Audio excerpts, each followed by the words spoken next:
மாற்றத்தை ஏற்படுத்தத்தக்கதாக கர்த்தருக்கும் எங்களுக்கும் இடையில் இருக்கிறதான தொடர்பை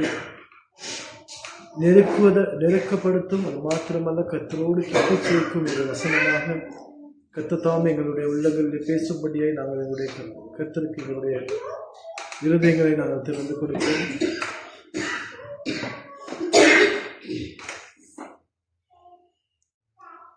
எங்களுடைய தனிப்பட்ட விஷயங்கள் எல்லாவற்றையும் இந்த நேரத்தில் மறந்து நாங்கள் தேவனுடைய வார்த்தையை கேட்கும்படி எங்களுடைய உள்ளங்களை நாங்கள் ஆயத்தப்படுத்துவோம். கர்த்தர் எங்களோடு பேசவும், அவர் எங்களுக்குள்ளாக கிரியை செய்யவும் அவருடைய கருத்துக்கு நாங்கள் எங்களை ஒப்புக் கொடுப்போம்.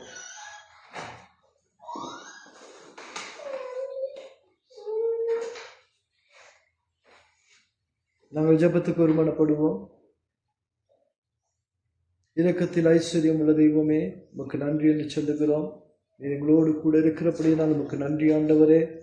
நீர் எங்களோடு கூட எங்களை வழிநடத்துகிறவர், நாங்கள் போக வேண்டிய வழிகளை எங்களை காட்டுகிறவர், சகல சத்தியங்களுக்குள்ளாகவும் எங்களை வழிநடத்துகிறவர் நீர் ஆண்டவரே. ஆகினால் இந்த காலங்களில் எங்களுடைய உள்ளங்களை திறந்து கொடுக்கிறோம். எங்களுடைய உள்ளங்களை நீர் சரிப்படுத்தும். எங்களுடைய உள்ளங்களை நாங்கள் ஆயத்தப்படுத்தும் கருத்துக்கு நாங்கள் ஒப்புக் கொடுக்கிறோம் ஆண்டவரே.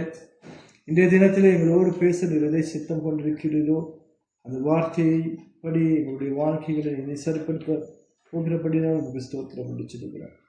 பாரத்திலிருந்து எங்களுக்கு பேசும் ஆண்டவரே, அதை கேட்கவும் கேட்டு எங்களுடைய வாழ்க்கைகளை சரிப்படுத்திக் கொள்ளவும் ஆவியானுடைய இடத்தில் எங்களோடு கூட வைத்தோம். எங்களுக்காக மறித்து வைத்திருந்த மறுபடியுமாக வரப்போகிறதான இயேசு கிறிஸ்துவின் நாமத்தில் அழைச்சு நிற்கிறோம் பிதாவே. ஆமென். ஹல்லேலூயா. நாங்கள் கொள்வோம், அமர்ந்து கொள்வோம். நாங்கள் ஹல்லேலூயா ஹல்லேலூயா ஹல்லேலூயா ஹல்லேலூயா. நான் போன கிழமை சொன்னேன் ஹல்லேலூயான்னு சொல்லக்குள்ள பரலோகத்துக்கு விளங்கணும். ஹல்லேலூயா. ஏன்னா பரலோகத்தில் ஆண்டவர் இருக்கிறாங்க. ஹல்லேலூயா ஹல்லேலூயா. ஆமென். சரி, நான் ஒவ்வொரு கிழமையும் இன்றைய தினத்துக்கான பைபிள் வசனத்தை கேட்பதற்கு முன்பு நான் என்ன கேட்பேன், போன கிழமை நாங்கள் என்னத்தை படித்தோம்னு சொல்லி கேட்பேன்.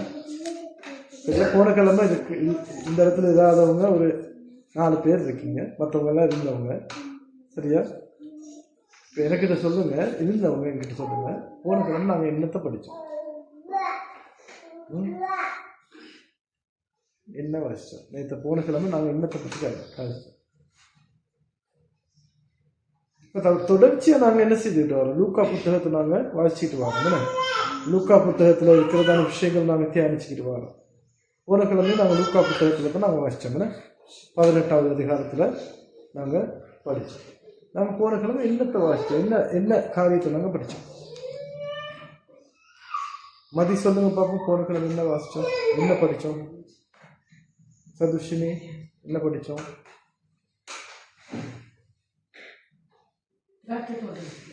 இல்லை,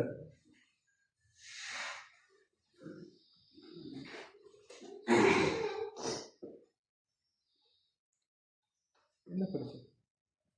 ஞாபகம் இல்லையா? எப்படி ஞாபகம் இருக்கும்? எப்படிதான் வெளியில போறது, வெளியில போயிட்டு ஆடுறது எப்படி அப்படின்னு தானே பிள்ளைகள் தான் பார்த்துட்டு இருக்கீங்க. என்ன படித்தோம் போன கிழமை? போன கிழமை நாங்கள் பிள்ளைகளை கர்த்தரிடத்துல வர தடை செய்ய வேண்டாம்ன்றதான வார்த்தையை படித்தோம். ஏன் நாங்கள் அப்படி அதை வாய்ச்சோம்? அதில் உள்ள முக்கியத்துவத்தை நாங்கள் கழிச்சோம்னா, பிள்ளைகளை ஆண்டவர் இடத்துக்கு நாங்கள் அனுப்புறோம். சிறு வயதிலிருந்து நாங்கள் பிள்ளைகளை ஆண்டவருக்கு ஏற்றபடி ஆண்டவரோடு வளர்க்கணும், ஆண்டவரோடு கூட வளர்க்கணும், ஆண்டவர்கிட்ட அனுப்பணும். நாங்கள் சண்டே ஸ்கூல் அனுப்பணும், சபைக்கு அனுப்பணும், ஆண்டவருடைய விஷயங்களுக்கு அவங்களை ஈடுபடுத்தணும். ஏன்? பிள்ளைகள் தான் எங்களுடைய எதிர்காலம், எங்களுடைய சபையின் எதிர்காலம் பிள்ளைகள். இல்லைங்களா? அப்போ பிள்ளைகள் சரியான விதத்தில் வளர்க்கப்படணும். சரியான விதத்தில் பிள்ளைகள் வளர்க்கப்படணும்னு சொன்னால் அவங்க எதுக்குள்ளே வளரணும்? ஆண்டவருடைய வார்த்தைக்குள்ளே வளரணும். அப்போ ஆண்டவருக்குள்ள வார்த்தைகளுக்குள்ளே வளர்ந்தா தான் அந்த பிள்ளைகள் கர்த்தருக்கு ஏற்ற பிள்ளைகளாக வளருவாங்க, பரலோக ராஜ்யத்துக்கு ஏற்ற பிள்ளைகளாக வளருவாங்க. இல்லைங்களா? அப்போ நாங்கள் சிறு பிள்ளைகளை ஆண்டவருக்கு இடத்துக்கு வர தடையாக நாங்கள் இருக்கக்கூடாது, பெரியவங்க நாங்கள் இருக்கக்கூடாது. இல்லைங்களா? அப்போ பெரியவங்க நாங்கள் சிறு பிள்ளைகளை மாதிரி இருக்காட்டிக்கு எங்களுக்கு பரலோக ராஜ்யத்துக்கு போக முடியாது அப்படின்னு ஒரு வார்த்தையை வாசித்தோம். ஏன்னா பெரியவர்கள் ஆகிய நாம எங்களுடைய உள்ளங்கள் எப்படி இருக்கணுமா, சிறு பிள்ளைகளுடைய உள்ளங்கள் மாதிரி. சிறு பிள்ளைகள் எப்படி யோசிக்கிறாங்களோ, சிறு பிள்ளைகள் எப்படி இருக்கிறாங்களோ அந்த மாதிரி நாங்கள் இருந்தால் தான் எங்களுக்கு பரலோக ராஜ்யத்துக்கு போகணும். விளங்குதா?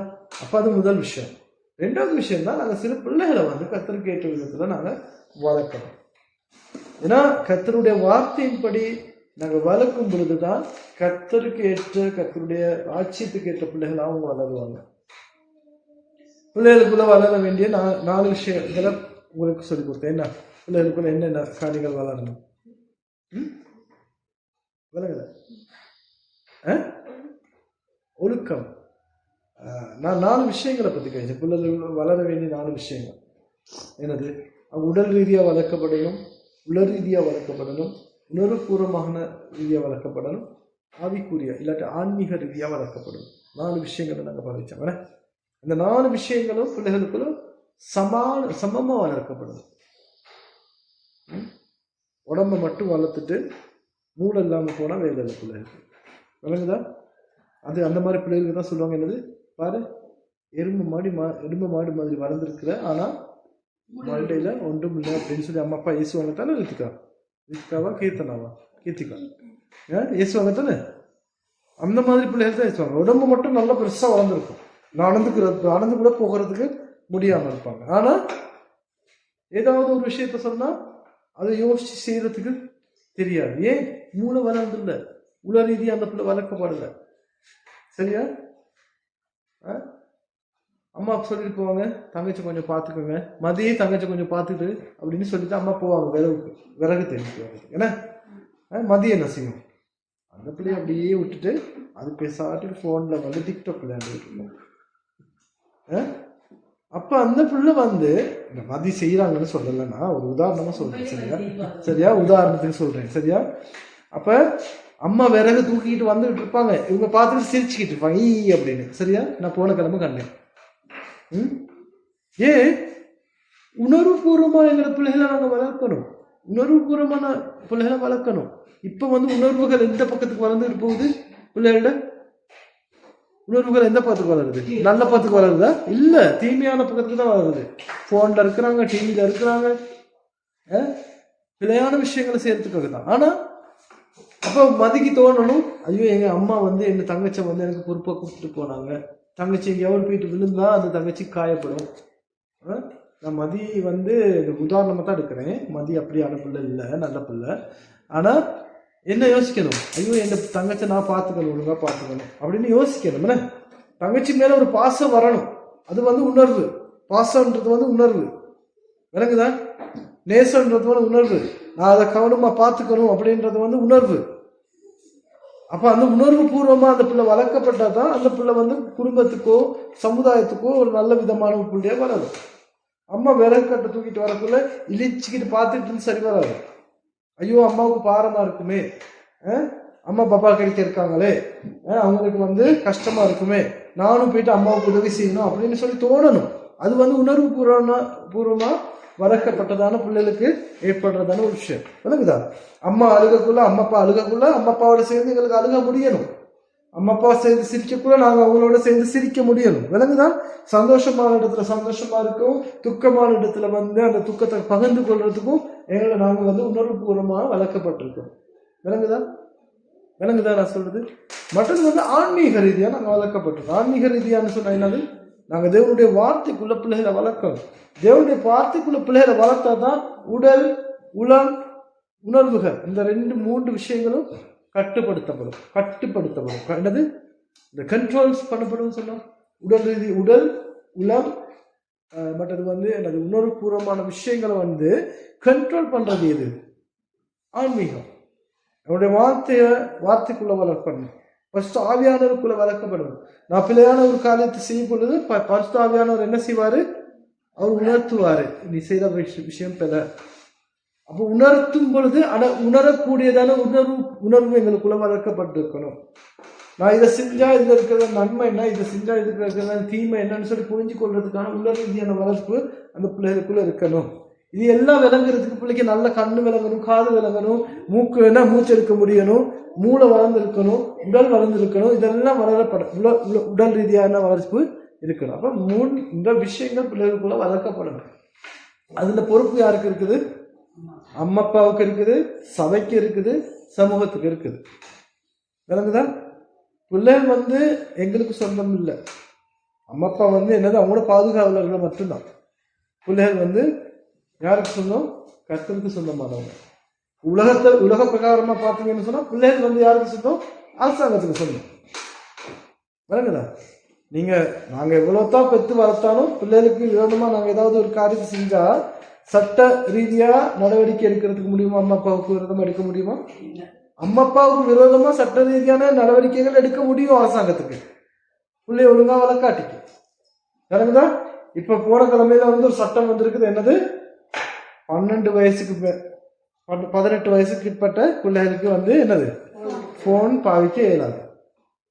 அப்ப மதி கையில போன் வச்சிருந்தா மதியில அம்மா அப்பாவுக்கு விரோதமா சட்ட ரீதியான நடவடிக்கைகள் எடுக்கிறதுக்கு அரசாங்கத்துக்கு முடியும். விளங்குதா? ஏன்? இந்த பிள்ளை நலன் கருதிதான் அப்படியான சட்டத்தை கொண்டு வந்திருக்காங்க. விளங்குதா? அப்ப மதி போனை கையில எடுத்தா மதி யோசிக்கணும், ஐயோ நான் போன் எடுத்து ஏதாவது பிரச்சனை வந்தா எங்க அம்மா அப்பா தான் பொறுப்பு சொல்லணும் அப்படின்னு அதுக்கு பிள்ளைக்கு தோணும். அது மட்டும் இல்லாம அம்மா அப்பா விளங்கணும். நான் மதியை பத்தி ரொம்ப கதைக்கிறேன். என்னன்னு சொன்னா மதி என்னது மதி எதை சொன்னாலும் மதி சிரிச்சுக்கிட்டு இருப்போம். அதனால தான் சொல்றேன். சரியா? அப்ப மதி யோசிக்கிறது, ஐயோ என்ன அந்த பிரதர் என்னை பற்றியே கதைக்கிறாரு, வேற பிள்ளை இல்லை கதைக்கிறதுக்கு அப்படின்னு யோசிக்கிறாரு. எனக்கு தான் மதி. ஏன்னா மதியில பேர் தான் எங்களை வாயில டக்குன்னு வருது. விளங்குதா சந்தோஷினி? நீங்களும் தான், எல்லாரும் அப்படித்தான். சரியா? அப்ப அம்மா அப்பாவுக்கு பொறுப்பு இருக்குது. அப்ப போனதை நாங்க பார்த்தோம், பிள்ளைகளை நாங்க எப்படி வளர்க்கணும், பிள்ளைகளை நாங்க கர்த்தருக்குள்ள வளர்க்கணும், கர்த்தரிடத்துக்கு நாங்க பிள்ளைகளை அனுப்பணும். விளங்குதா? அது மிக முக்கியம். இன்னைக்கு நான் அதோடய சேர்த்து இன்னொரு வார்த்தையை நாங்க படிக்க போறோம். சரியா? நாங்க இன்னைக்கு என்ன சுவிசேஷ வசனம் வாசிச்சோம்? லூக்கா 20ஆம் அதிகாரம் 27ஆம் வசனத்திலிருந்து 38ஆம் வசனம் வரைக்கும் நாங்க வாசிச்சோம். அதுல என்ன சொல்லப்பட்டுச்சுன்னு சொல்லுவது? அந்த வார்த்தையை வாசிக்கக்குள்ள எனக்கு கொஞ்சம் இதுல நான் என்னத்தை பிரசங்கம் பண்றது அப்படின்னு யோசிச்சேன் இது வாசிக்கக்குள்ள. சரியா? என்ன சொல்லப்படுது?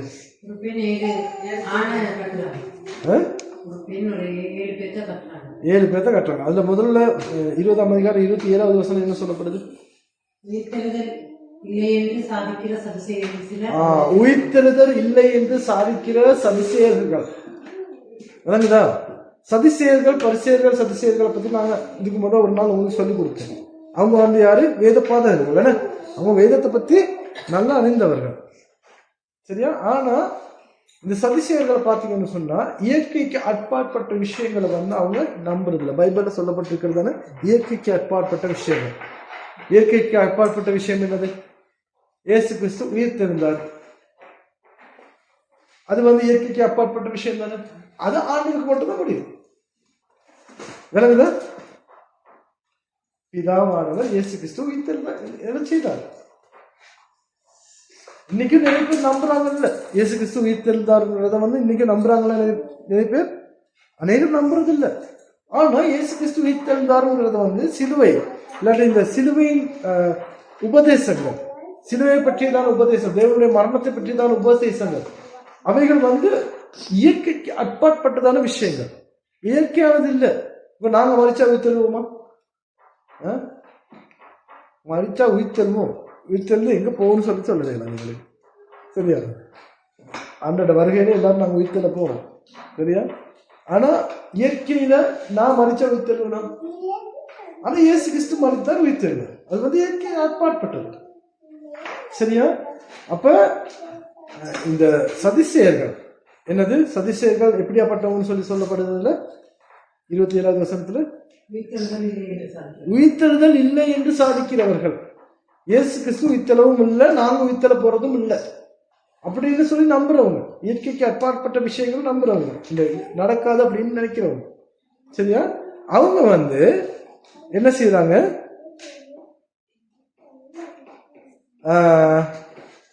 இயேசு கிறிஸ்து கிட்ட ஒரு கேள்வி கேட்கிறாங்க. என்ன கேள்வி? 28ஆவது வசனம். மனைவியை உடையவனாய் இருந்து பிள்ளை இல்லாமல் போனால் அவனுடைய சகோதரன் அவன் மனைவியை விவாகம் பண்ணி தன் சகோதரனுக்கு சந்தானம் உண்டாக்க வேண்டும் என்று மோசே எங்களுக்கு எழுதி வைத்திருக்கிறாரே. இப்ப இதுல என்ன சொல்லப்படுறாங்க? இப்ப இயேசு கிறிஸ்துவ வந்து என்ன செய்யறாங்க? சோதிக்க பார்க்கறாங்க. பிசாசானவங்க அப்படி செஞ்சாங்க தானே? எப்ப செஞ்சான் பிசாசு? இயேசு கிறிஸ்து 40 நாள் உபவாசம் இருந்து இருக்கக்குள்ள, பசியோடு இருக்கக்குள்ள வந்து என்ன செய்யறாரு? 3 முறை வந்து சோதிச்சாங்க. 3 விதமா. அப்ப ஆண்டவர் என்ன செஞ்சாரு? தேவனுடைய வார்த்தையை கொண்டு பிசாசானவனை தோற்கடிச்சாரு. அது வந்து ஒரு சோதனை. இந்த இடத்துல வந்து மறுபடியும் அதே பிசாசு செஞ்ச விஷயத்தை தான் வந்து என்னது இந்த சதிசேயர்கள் செய்யறாங்க. என்ன செய்யறாங்க? இயேசு கிறிஸ்துவ வந்து என்னது சோதிச்சு பார்க்கிறாங்க. என்ன செய்யறாங்க? போதகரே, ஒருவன் மனைவி உடையவனாயிருந்து பிள்ளை இல்லாமல் இருந்து போனால் அவனுடைய சகோதரன் அவன் மனைவியை விவாகம் பண்ணி தன் சகோதரனுக்கு சந்தானம் உண்டாகும்படிக்கு வேண்டும் என்று மோசே எங்களுக்கு எழுதியிருக்கிறாரே என்று சொல்லும். அப்ப என்ன சொல்லப்படுறாங்க? ஒரு மனைவி இருக்கிறார், ஒரு கணவன் இருக்கிறாங்க. இவங்க 2 பேரும் திருமணம் முடிச்சு பிள்ளைகள் பெறல. ஆனா பிள்ளைகள்ல கணவன் என்ன செய்யறாரு? மரித்து போறாரு. அப்படியான நேரங்கள்ல அந்த கணவனுக்கு ஒரு சகோதரன் இருந்தா அந்த சகோதரன் என்ன செய்யணுமா? இந்த மனைவியை வந்து விவாகம் பண்ணி அந்த சகோதரனுக்கு ஒரு என்னது சந்தானம் உண்டாகும்படிக்கு பிள்ளைய பெறணும். வேறதான். இதுதான் சட்டம். எங்க சொல்லப்பட்டிருக்கிறது? யாரு மூலமா கொடுக்கப்பட்டதான சட்டம்? அது மோசே மூலமா. எங்க இருக்குது அது? சொல்லுங்க பாப்பா. யாருக்காவது தெரியுமா எந்த இடத்துல அது இருக்குன்னு சொல்லி அந்த சட்டம்? யாருக்காவது சொல்ல முடியுமா? பழைய ஏற்பாடுல எங்க இருக்கு? நாங்கள் வாசிப்போமா? உபாகமம் 25ஆம் அதிகாரம் 6 வசனங்கள். உபாகமம் 25ஆம் அதிகாரம் 5-6 வசனங்களை வாசிக்க பார்ப்போம். சகோதரர் ஒன்றாய் கூடி இருக்கும் போது அவர்களில் ஒருவன் புத்திர சந்தானம் இல்லாமல் மரித்தால் மற்றவருடைய மனைவி புறத்தில் இருக்கிற அந்நியனுக்கு மனைவியாக கூடாது. அவருடைய புருஷனின் சகோதரன் அவளை தனக்கு மனைவியாக கொண்டு அவரிடத்தில் சேர்ந்து புருஷனுடைய சகோதரன் செய்ய வேண்டிய கடமையை செய்ய கடவன். மரித்த சகோதரனுடைய பேர் இஸ்ரவேல் அற்றுப்போகாதபடிக்கு இவன் பேரையும் அவள் பெரும் தலைப்பிழைக்கு தரிக்க வேண்டும்.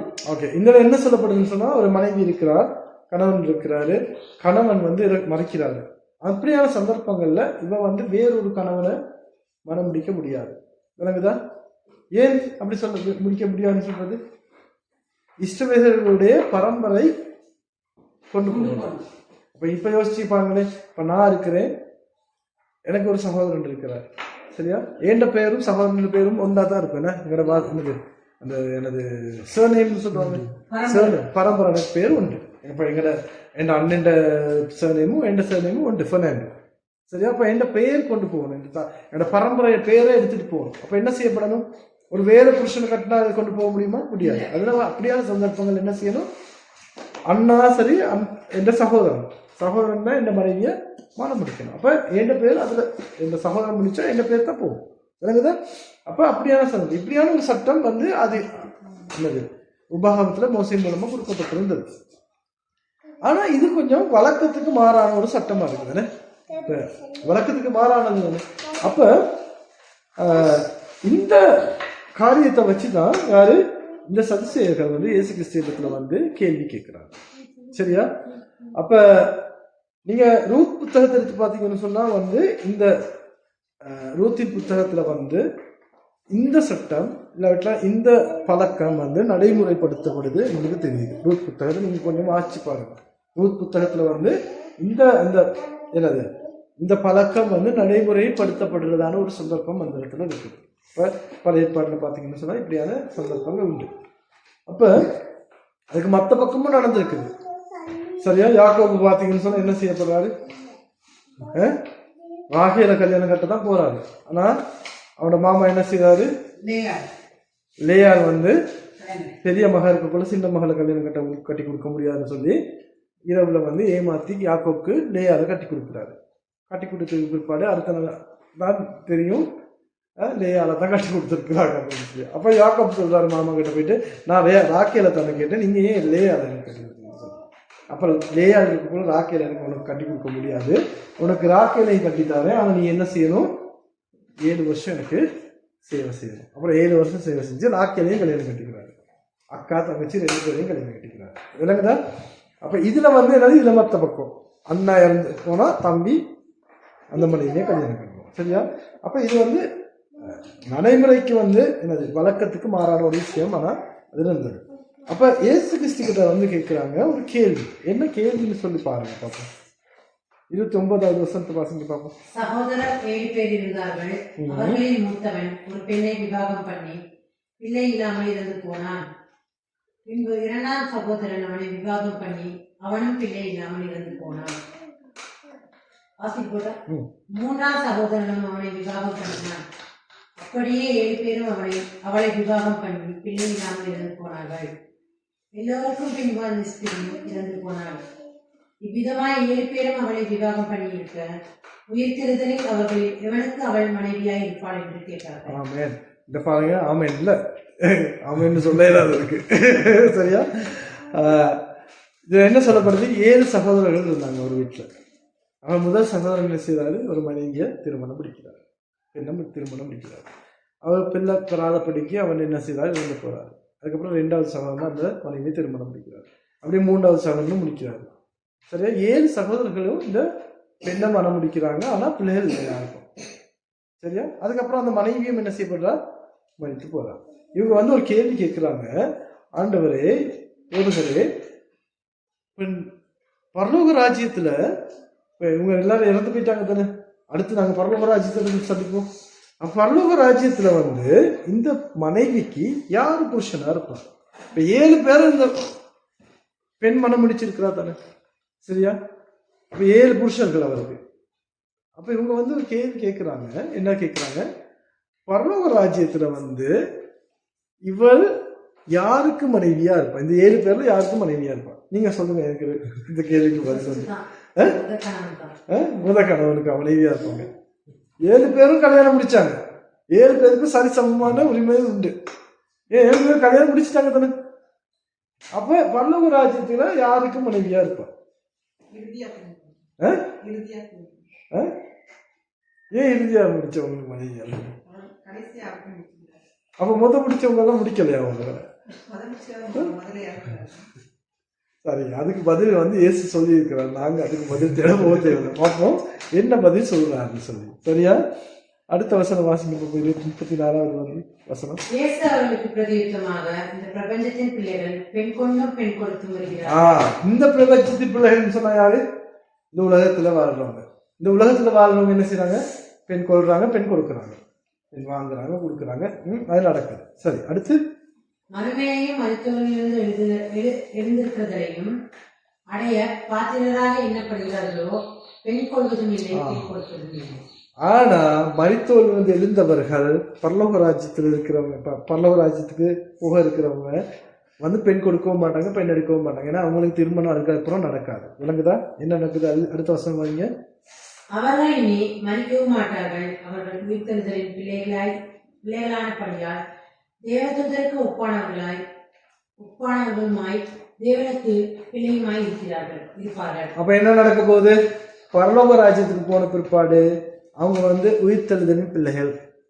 சரியா? அவங்க தேவ தூதர்களை போல இருப்பார்கள். அவர்கள் தேவனுக்கு பிள்ளைகளா இருப்பார்கள். விளங்குதா? பரலோக ராஜ்யத்துக்கு போன பிற்பாடு நாங்க எல்லாரும் எப்படியா இருக்க போறோமா? எப்படி இருக்க போறோம்? தேவனுக்கு பிள்ளைகளா இருக்க போறோம். விளங்குதா? பரலோக ராஜ்யத்துல இருக்கிற ஒரே சொந்தம் என்னது? அவர் எங்களுடைய தகப்பன், நாங்க அவங்களுடைய பிள்ளைகள். விளங்குதா? இதுல இருந்து என்ன விளங்குது சொல்லுங்க. அவங்க தேவனுடைய பிள்ளைகளா தான் இருப்பாங்க. அந்த கன்ஃபியூஷனை தான் நான் இதான் பார்க்க பாக்குறேன். எனக்கு இது கன்ஃபியூஷன். அந்த நேரத்துக்குள்ள இது என்ன பிரச்சனை போகும். 7 பேரும் கட்டினேன், 7 புருஷன் தாங்க. இது வாசிக்கக்குள்ளே சரியா? பழைய காலத்துல இருந்து மாதிரிதான் இப்பயும் அப்படி நடக்குதா இல்லையா? முஸ்லிம்ல இப்பயும் நடக்குது மட்டும் இல்ல. இப்ப 4-5 புருஷ கட்டுறாக்கள் இருக்காங்க. சரியா? இதுலனா புருஷன் இறந்த பிற்பாடு தான் கல்யாணம். இப்ப என்ன செய்யறாங்க? இதுல 4-5 பேர் கட்டிட்டு வேணுதா? அப்ப இது வந்து என்னது, அதுதான் என்னது, வழக்கத்துக்கு மாறான ஒரு விஷயம் இது. நாங்க இப்படி நடந்தா என்ன இருக்கும், என்ன நடக்கும்னு சொல்லுங்களேன். ஒரே வீட்டுல 4 புருஷர்களோட ஒரு பொண்ணுக்கு வாழ முடியுமா? முடியாது, கஷ்டம். அதே மாதிரி ஒரு 4 புருஷர்களோட வாழ்ந்தான்னு சொல்லுங்களேன். ஒரு புருஷன் 4 மனைவிமாரோட வாழ்ந்தா என்ன நடக்கும்னு சொல்லுங்களேன். அந்த மனுஷனுக்கு ஒரு மனுஷியோடயே இருக்கிறது கஷ்டம். 4 மனுஷியோட வாழ்ந்தா எப்படி நடக்கும்? இது அதுதான் சொன்னேன். இது வந்து என்னது, நடைமுறைக்கு வழக்கத்துக்கு மாறான ஒரு விஷயம். விலகுதா? அப்படியே நடந்திருக்குது. இது வந்து என்னது, 100க்கு 1% தான். இப்படி 1% கூட இருக்காது. 0.000 1000 பேர் எடுத்துருந்தா 1,00,000 பேர் எடுத்துட்டா ஒருத்தருக்கு இப்படி நடக்கலாம். விலகுதா? ஆனா இயேசுக்கு பதில் கொடுக்கிறார். என்னது, நீங்க எல்லாரும் என்ன செய்ய போறீங்கன்னா, எனக்கு பிள்ளைகளா இருக்க போறீங்க, கடவுளுக்கு பிள்ளைகளா இருக்க போறீங்க. அப்ப பரலோக ராஜ்யத்துக்கு இப்ப நாங்க இந்த பூமியில இருக்கிற வரைக்கும் தான் கணவன், மனைவி, அப்பா, அப்பா, பிள்ளைகள், மாமியார், மாமா, சித்தப்பா, சித்தி, இந்த சொந்தங்கள் எல்லாம் எங்க இருக்கும்? இந்த பூமிக்கு மட்டும்தான். விளங்குதா? இந்த பூமிக்கு மட்டும்தான். இந்த பூமியில இருந்து நாங்க போன பிற்பாடு நான் யாரோ, என் மனைவி யாரோ, நாங்க 2 பேரும் யாருக்கு பிள்ளைகளா இருக்க போறோமா? கடவுளுக்கு பிள்ளைகளா இருக்க. நாங்க 2 பேரும் கடவுளுக்கு கணக்கு கொடுக்கணும். 2 பேரும் சேர்ந்து கணக்கு கொடுக்க போக மாட்டோம். தனித்தனியா கணக்கு கொடுக்கணும். விளங்குதா? தனித்தனியா ஆண்டவருக்கு நாங்க கணக்கு கொடுக்கணும். சரியா? அங்க போயிட்டு சொல்ல இயலாது, எனக்கு என்ன மனைவி சொல்ல இயலாது, நீ தான் ஆண்டவர் கூடிய செய்யலையே அப்படின்னு சொல்லப்ப மனைவி சொல்ல இயலாது, என் புருஷன் செஞ்சாரு தானே, அது போதும் தானே அப்படின்னு சொல்ல இயலாது. எனக்கு சொல்ல இயலாது, என் மனைவியுடைய செஞ்சாங்க தானே, அது போதும் தானே அப்படின்னு சொல்லி சொல்ல இயலாது. இன்னைக்கு நிறைய பேர் பார்த்தீங்கன்னு சொன்னா மனைவிமார் மட்டும்தான் நிறைய பேர் வராங்க சபைக்கு. புருஷன்மார் இல்லை. மனைவிமார் வந்தீங்கன்னு சொல்லி புருஷன்மார் பரலோக ராஜ்யத்துக்கு போக மாட்டாங்க. அதை மட்டும் மனசுல வச்சுக்கொள்ளும். சரி, இதுதான் சத்தியம். விளங்குதா? நான் சொல்றது. அப்ப நான் சுத்தி காட்டுறதும் கிடையாது, இது ஆண்டுடைய வார்த்தை. நான் சொல்றேன், அவங்க செஞ்சதுக்கு அவங்க கணக்கு காட்டணும்னு சொன்னா அந்த 7 பேருக்கும் தண்டனை இல்லை. அந்த பரலோக ராஜ்யத்துக்கு போன பிற்பாடு இந்த மனைவி யாருக்கும், இந்த புருஷன்மார் யாருக்கும் மனைவியா இருக்கவும் மாட்டாங்க. இந்த மனைவி வந்து யாருக்கும் புருஷன், யாரோட புருஷன் இந்த மனைவியாக இருக்க மாட்டாங்க. ஆனா அவங்க செய்யறதை குறித்து அவங்க கணக்கு காட்டணும். விளங்குதா? அவங்க வந்து பரலோகத்துக்கு போன பிற்பாடு அவன் வந்து அவனோட மனைவி கிடையாது. என்ன கேள்வி கேட்கிறாங்க? யாருக்கு புருஷனா இருக்க போற, யாருக்கு மனைவியா இருக்க போறான்னு கேட்கிறாங்க. யாருக்கும் மனைவியா இருக்க மாட்டான், ஆண்டவருக்கு பிள்ளையா மட்டும் தான் இருப்பாங்க. இல்ல அப்படி சொல்ல அதுல வந்து மோசே காலத்துல வந்து அதுக்கு அனுமதி இருந்தது. பழைய ஏற்பாடு காலத்துல அனுமதி இருந்தது. சரியா? பழைய ஏற்பாடு காலத்துல அனுமதி இருந்தது. ஆனா இப்ப இயலாது. ஆனா இப்பயும் வந்து புருஷன் இறந்துட்டா வந்து கட்டுறாங்க. தனியா இருக்கலாம் கட்டிக்கிறாங்க. அதுல வந்து தவறா விளையாடுன்னு சொல்லி எங்களுக்கு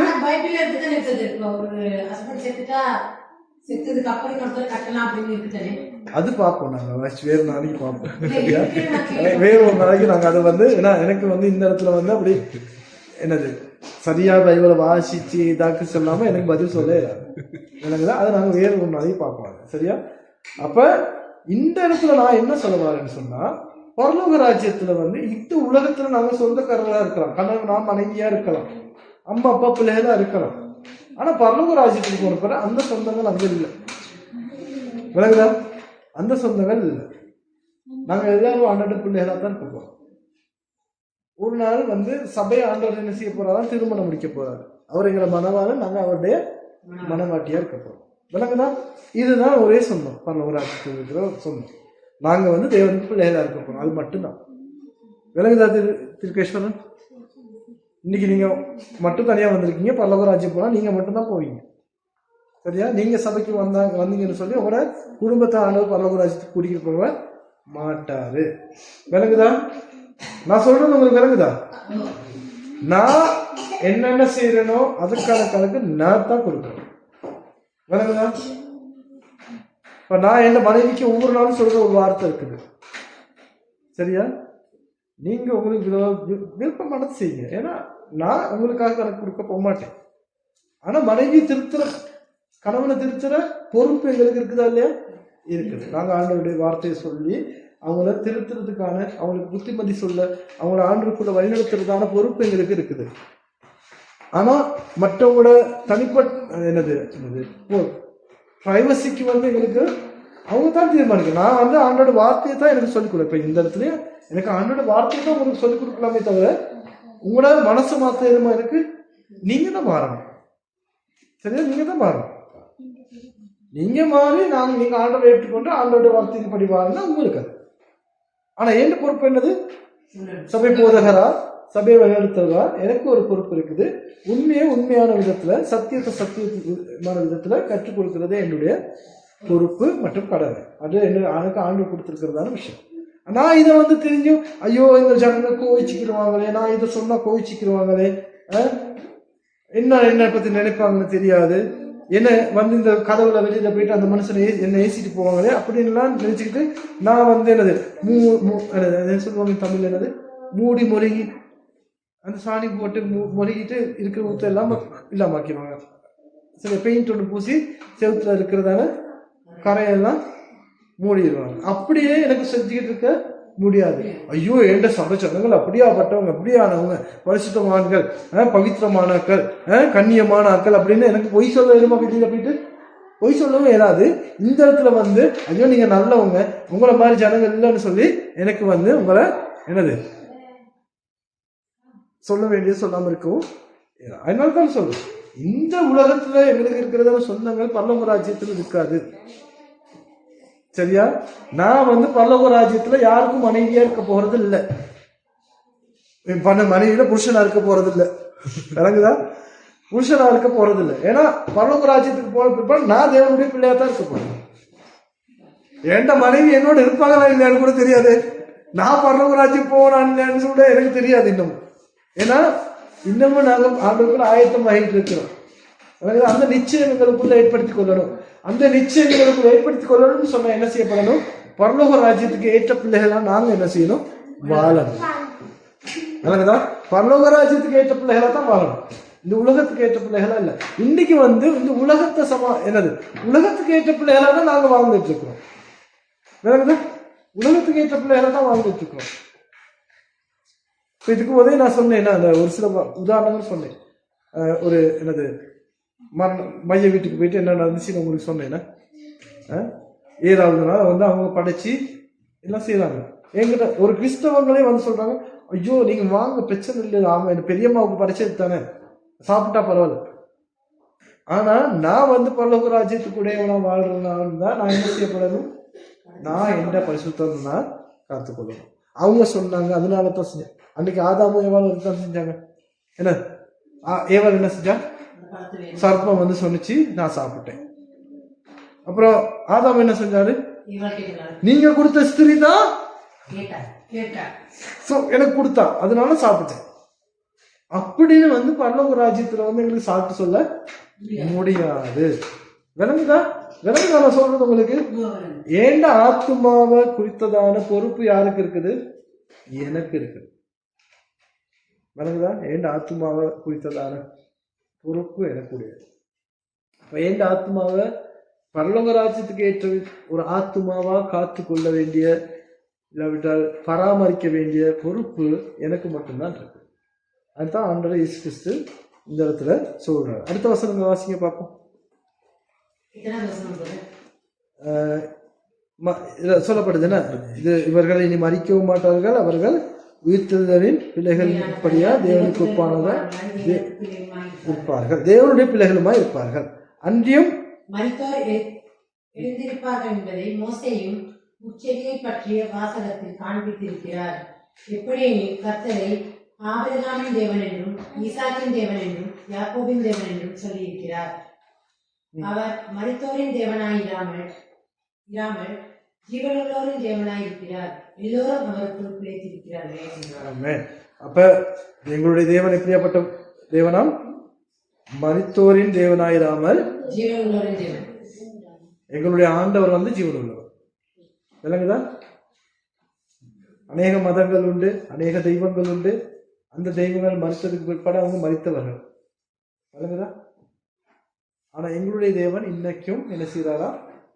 ஜீவன் உள்ளவராய் இருக்கிறார். ஏன்னா அவர் மறித்தார், மறுபடியும் உயிர்த்தெழுந்து எங்களோட இன்னைக்கும் ஜீவன் உள்ளவராய் இருக்கிறார். விளங்குதா? அதனால எங்களுடைய தேவன் ஜீவன் உள்ளவராய் இருக்கிறார். அப்ப இந்த இடத்துல வந்து ஆண்டவர் எங்களுக்கு கற்றுக் கொடுக்கிற வார்த்தை என்னன்னு சொன்னா பாருங்க, இந்த தேவன் சதுசேயர்களுக்கு வந்து சரியான ஒரு பதிலை கொடுக்கிறார். விளங்குதா? என்ன பதில்? பரலோக ராஜ்யத்துக்கு போற உயிர்த்தெழுந்த பிள்ளைகளுக்கு வந்து என்னது, பரலோக ராஜ்யத்துல வேறொரு சொந்தங்கள் இல்லை. ஏண்ட மனைவி ஏண்ட பிள்ளைகள் சொல்லி அங்க போயிட்டு எங்களுக்கு சொந்தம் கொண்டாடிட்டு இருக்கிறார். விளங்குதா? அங்க போயிட்டு சொந்தம் கொண்டாடிட்டு இருக்கிறார். அப்ப அங்க போன பிற்பாடு எல்லாமே தேவனுடைய பிள்ளைகள் தான். ஆண்டவர்கிட்ட சொல்ல முடியாது ஏண்ட மனைவி இவங்களோட தான் எனக்கு இருக்கணும் அப்படின்னு போயிட்டு சொல்ல இயலாது. இந்த உலகத்துலதான் அது எல்லாமே. அந்த சொந்தங்கள், பந்தங்கள், நண்பர்கள், உற்றார்கள், உறவினர்கள், அவங்க இவங்க அப்படின்னு சொல்லி இந்த பூமியில தான். எனக்குதான் நான் பரலோக ராஜ்யத்துக்கு நாங்கள் எல்லாரும் யாருக்கு சொந்தமானவர்கள்? தேவனுக்கு சொந்தமானவர்கள், தேவனுடைய பிள்ளைகள். நாங்கள் யாருக்கும் மனைவியாவோ யாருக்கும் புருஷனாவோ இருக்க போறது கிடையாது. விளங்குதா? புரிஞ்சதா? அதனால நாங்க என்னென்ன செய்யறோமோ அதுக்கான பதில் நீங்க தான், நாங்க தான் பொறுப்பெடுப்போம். யாரையும் எங்களுக்கு கையை பிடிச்சி இழுத்துக்கிட்டு பரலோக ராஜ்யம் கூட்டிட்டு போக முடியாது. உங்க எல்லாத்துக்கும் நான் அதான் சொல்றேன். இந்த இடத்துக்கு எந்த ஃபாதர் வந்தாலும் எந்த பிரதர் வந்தாலும் அந்த பிரதருக்கு முடியாது உங்களோட கையை பிடிச்சிக்கிட்டு பரலோக ராஜ்யம் கூட்டிட்டு போக முடியாது. அந்த பிரதருக்கு வந்து எப்படி போகணும், எப்படி பரலோக ராஜ்யம் போகலாம் அப்படின்றத வந்து சொல்லி கொடுக்க மட்டும்தான் முடியும். விளங்குதா? கற்றுக் கொடுக்க மட்டும்தான் முடியும். வழிநடத்த மட்டும்தான் முடியும். கொண்டு போகிற பரலோக ராஜ்யத்துக்கு இழுத்துக்கிட்டு போற அதிகாரம் எனக்கு இருக்குதா? ஃபாதர் ஷெல்டனுக்கு இருக்குதா? இல்ல. பரலோக ராஜ்யம் நாங்க போகணுமா இல்லையான்னு சொல்லி தீர்மானிக்க வேண்டியது யாரு? நாங்க எல்லாரும். நாங்க தனிப்பட்ட இருக்கிற நான் பரலோக ராஜ்யத்துல தேவனுடைய பிள்ளையா இருக்கணும்னு சொன்னா என்னுடைய ஆத்மாவை காத்துக்கொள்றதான பொறுப்பு எனக்கு தான் இருக்கு. விளங்குதா? அப்ப இந்த சதிசேயர்களுக்கு வந்த மாதிரி கேள்விகள் ஒரு சில நேரம் எங்களுக்கும் வரும். பைபிளை வாசிக்கக்குள்ள என்ன ஒரு சில கேள்விகள் எங்களுக்கும் வேணும். ஒரு நாள் ஒரு போதகர் எனக்கு சொல்றாரு, என்னது பரலோக ராஜ்யத்துல வந்து பரலோக ராஜ்யத்துல எல்லாரும் ஒன்னாதான் இருப்போம். அவர் சொல்றாரு, அந்த நாங்க இருக்கிற இடத்துல இருந்து எடுத்துக்கொள்ளப்பட்டுருவோமா, இப்படித்தான் எடுத்துக்கொள்ளப்படுவோமா. எங்களுக்கு அதெல்லாம் தெரியாது. எடுத்துக்கொள்ளப்படுவோம், ஆனா எப்படி நாங்க எடுத்துக்கொள்ளப்படுறோம்னு தெரியாது. நான் இப்ப இலங்கையில இருக்கக்குள்ள இலங்கையில இருந்து வேறே எடுத்துக்கொள்ளப்படுவாங்க. அவர் வேற ஒரு இடத்துல இருப்பாங்க பரலோக ராஜ்யத்துல. சரியா? ஆப்பிரிக்காவில் இருக்கிறவங்க ஆப்பிரிக்காவில இருந்து அதுக்கு நேரம் எடுத்துக்கொள்ளப்படுவாங்க. சரியா? அதெல்லாம் எங்களுக்கு தெரியாது எப்படி எடுத்துக்கொள்ளப்படுவாங்க. இன்னமும் பூமி வந்து வட்டன்றது வந்து இன்னமும் என்னது வட்டம் தான் அப்படின்னு சொல்லி என்னது போல மாதிரி அப்படின்னு சொல்லி இன்னமும் ஏத்துக்கிறாங்க. இல்ல, இன்னமும் ஒரு சிலர் சொல்றாங்க அது வந்து ஒரு வெட்டாந்தரைன்னு தான் சொல்றாங்க. ஏன்னா ஒரு சில விஷயங்கள் வந்து எங்களுடைய என்னது புத்திக்கு அட்பாற்பட்டதான விஷயங்கள், எங்களால வந்து என்னது விளங்கிக் கொள்ள முடியாத விஷயங்கள் நிறைய இருக்குது. எங்களுக்கு ஒரு சில நேரம் இப்படியான கேள்விகள் வரலாம். சரியா? இந்த மாதிரி கேள்விகள் வரும்போது நாங்க என்ன செய்யணும்? சரியான பதில். சரியா? ஆண்டவர்கிட்ட எப்படி கேட்கறது? அது எப்படி விளங்கப்படுத்துவார் எங்களுக்கு? தேவனுடைய வார்த்தை மூலமா தான் எங்களுக்கு இந்த வேதத்துல. சரியா? இந்த பைபிள் இந்த வேதத்துல வந்து எங்களுக்கு வர்றதான எல்லா கேள்விகளுக்கும் பதில் உண்டு. விளங்குதா?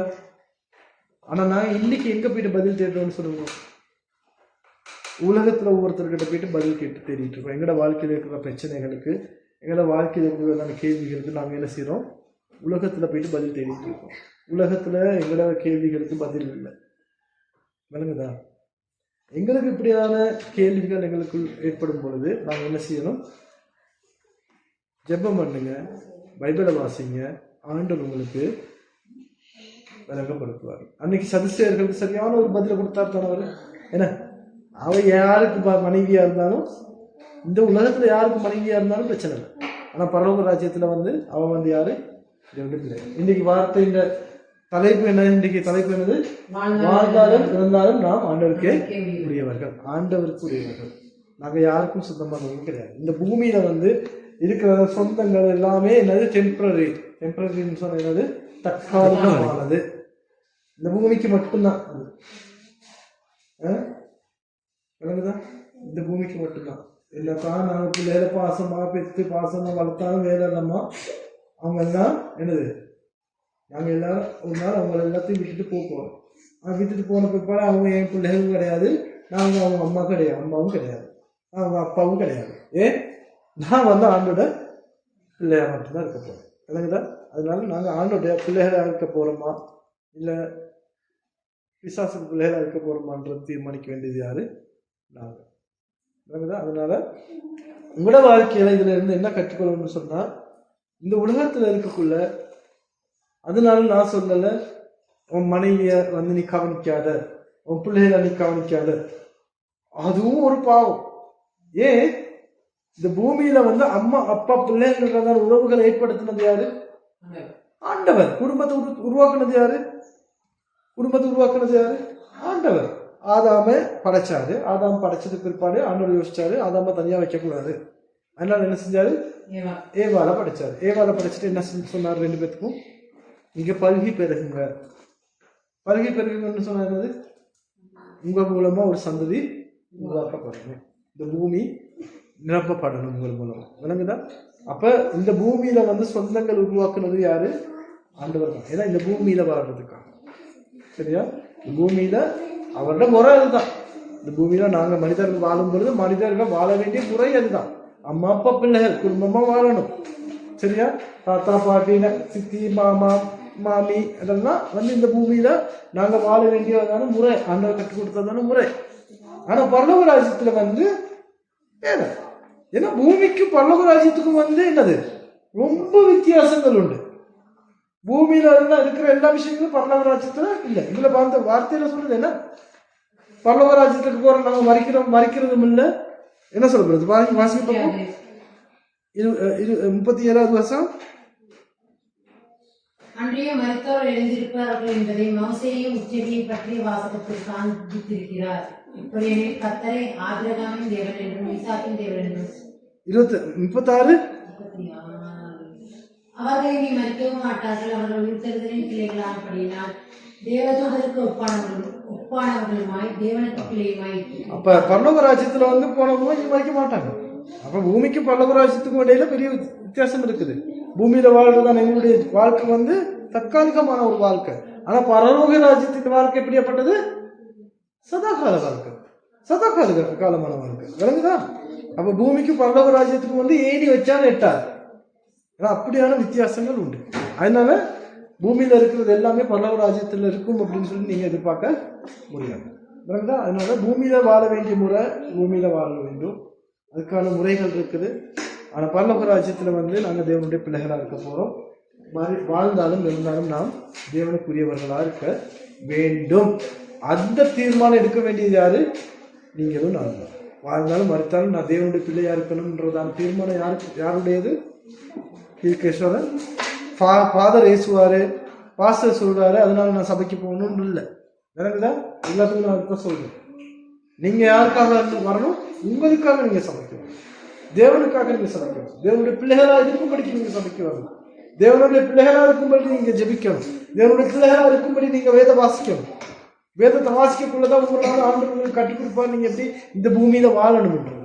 அதனாலதான் உங்களுடைய வாழ்க்கையில் இருக்கிறதான கேள்விகள் பிரச்சனைகளுக்கு பதில் வந்து தேவனுடைய வார்த்தையை வாசிச்சிங்கன்னு சொன்னா உங்களுக்கு கிடைக்கும். கணக்குதான். ஆனா நாங்க என்ன செய்யறது? அடுத்த வீட்டு மனுஷனையும் யாரையாவது இது தேடிட்டு போறது. ஆனா பரலோக ராஜ்யத்துக்கு உங்களுக்கு வேற யாருடைய சிபாரிசுலையும் போக இயலாது, ரெக்கமெண்டேஷன்லயும் போக இயலாது. எனக்குதான் மந்திரி இப்ப நீங்க உலக பிரகாரமா பாத்தீங்கன்னு சொன்னா, இப்ப நாங்க அரசாங்க தொழில் ஒன்று போகணும்னு சொன்னா என்ன செய்வோம்? மந்திரியோட லெட்டர் ஒன்று இல்லாட்டி வேற யாரு சரி அரசாங்க உத்தியோகத்துடைய ரெக்கமெண்டேஷனோட போயிடலாம். ஆனா பரலோக ராஜ்யத்துக்கு அப்படி போகணுமா? பரலோக ராஜ்யத்துக்கு ரெக்கமெண்ட் பண்ணணும் ஆண்டவர் மட்டும், ஆண்டவர் தான் ரெக்கமெண்ட் பண்ணணும். அந்த ரெக்கமெண்டேஷன் எப்படி வரும்? நீங்க இந்த பூமியில எப்படி வாழ்றீங்களோ அந்த வாழ்றதான வாழ்க்கை எப்படி இருந்ததோ அதன் மையமாக கொண்டுதான் பரலோக ராஜ்யத்துக்கு நீங்க போவீங்களா இல்லையான்றதான் ரெக்கமெண்டேஷன் ஆண்டவர் உங்களுக்கு கொடுப்பாரு. ஏன்னா ஜீவ புத்தகத்துல உங்களோட பேரு இருக்கணும். ஜீவ புத்தகத்துல உங்களோட பேர் இருக்காட்டிக்கு நீங்க பரலோக ராஜ்யத்துக்கு சொந்தமானவங்களும் இல்லை, தேவனுக்கு சொந்தமான பிள்ளைகளாகவும் இருக்க முடியாது. விளங்குதா? சரி, அதனால இன்னைக்கு நான் நினைக்கிறேன் தேவன் ஆழமான ஒரு காரியத்தை எங்களுக்கு கற்றுக் கொடுத்தார். முக்கியமான விஷயம் என்னன்னு சொன்னா எங்களுடைய ஆத்மா பிழைக்கப்படணும். எங்களுடைய ஆத்மா பரலோக ராஜ்யத்துக்கு ஏற்றதான ஒரு ஆத்மாவா இருக்கணுமா, இல்லாட்டி நாங்க தேவனுடைய பிள்ளைகளா இருக்கணுமா, தேவனுக்குரியவர்களா இருக்கணும்னு சொன்னா அது என்னுடைய தனிப்பட்ட ஒரு பொறுப்பு. வேற யாரும் அதுக்கு பொறுப்பு சொல்ல மாட்டாங்க. விளங்குதா? அம்மா அப்பா இப்ப எந்த பிள்ளைகளை நான் எவ்வளவுதானா அடிச்சு எவ்வளவுதானா என்னது அவங்கள புத்தி சொல்லி வளர்த்தாலும் வேலையெல்லாம் அவங்க தான் தீர்மானிக்கணும். நான் எப்படி வாங்கணுன்றது தீர்மானிக்கிறது அவங்க. ஆனா எனக்கு பொறுப்பு இருக்குது, அவங்கள சரியான வழியில சின்ன வயசுல வழிநடத்த வேண்டிய பொறுப்பு இருக்குது. ஆனா ஆண்டவர் யாருக்கிட்ட கணக்கு கேட்க போறா? பிள்ளைகள் யாருக்கிட்ட கணக்கு கேட்க போறாரு? அம்மா அப்பா கிட்ட கணக்கு கேட்க போறாரு? இல்ல. அம்மா அப்பா சொன்னாங்க தானே, பாஸ்டர் சர்ச்சில் படிச்சு கொடுத்தாரு தானே, ஆசிரியர்கள் சொல்லி கொடுத்தாங்க தானே, நீ கேட்கல தானே, அதனால நீ தான் அனுபவிக்கணும்னு சொல்லி யாருக்கு தண்டனை கிடைக்கும்? ஆசிரியர்களுக்கு கிடைக்காது, அம்மா அப்பாவுக்கு கிடைக்காது, சபை போதகருக்கு கிடைக்காது, உங்களுக்கு தான் கிடைக்கும்.